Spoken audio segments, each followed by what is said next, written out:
Today, we're diving into the SummitLink Bluetooth control pod for Klipsch ProMedia 2.1 computer speakers. If you're missing or have a broken control pod, or you simply want to upgrade your non-Bluetooth ProMedia 2.1 speakers, this might be the solution. The control pod is Bluetooth enabled and works seamlessly with both Bluetooth and non-Bluetooth editions.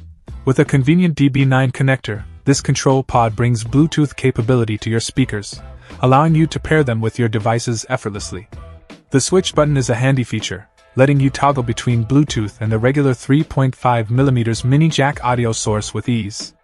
The detachable subwoofer cable adds flexibility, and the control pod doesn't need to be attached to the speaker, giving you the freedom to place it conveniently. In the package, you'll find the control pod, a 6-foot subwoofer cable, and a 6-foot audio cable.